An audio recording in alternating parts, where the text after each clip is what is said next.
A husband and wife who were caught on camera throwing an 88-year-old woman around like a sack of potatoes have been jailed for 6 months.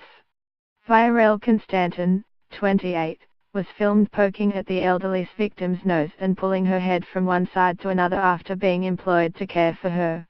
His wife Christina Alexandra Constantin, 26, was seen watching on as he ill-treated the lady, and failing to use a hoist to move her. Cambridge Magistrates Court heard the pair were caught after the victim's son set up a hidden camera after concerns that carers were not washing her properly. A husband and wife who were caught on camera throwing an 88-year-old woman around like a sack of potatoes have been jailed for 6 months. Concerns were immediately raised with Midas Care, the company who provided the care for his mother, who then contacted Cambridgeshire Police.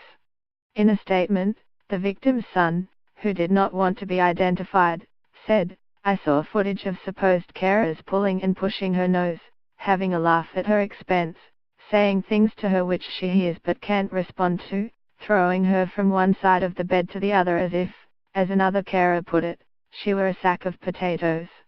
In this couple's report of what happened on their tea time call, they said that this touching of the nose was innocent and to get a reaction because the customer does talk, do anything.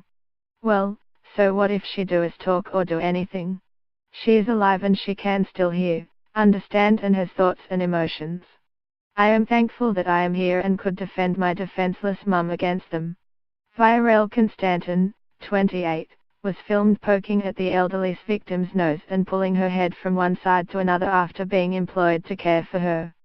Anyone working in a caring profession should care for others in the same way they would for their own loved one, or do to others as you would have them do to you. The Constantins, from Ely, Cambridgeshire, pleaded guilty to willfully neglecting a person without capacity at Peterborough Magistrates Court on November 1.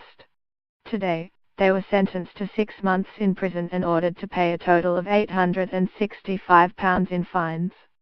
Speaking after sentencing, the victim's son said, "My mum is the most important person in my life. If I did care about her, I would have moved on in my life a long time ago and, maybe, she would now have been in a home. I wish no ill towards this couple, but it's good that this has now been recorded and they will no longer be able to work in the care industry. We don't know how many other people they have done something similar to. I am thankful that I am here and could defend my defenseless mum against them. Many people needing care won't have that defense. I hope that other carers, or would-be carers will hear about this case, and understand, as most carers do, that this is a caring profession. They are there to help people who need a little more help than most, that you must treat them right and, if you can't do that, then choose another line of work or know that there are punishments for abuse." Cambridge Magistrates Court heard the pair were caught after the victim's son set up a hidden camera after concerns that carers were not washing her properly.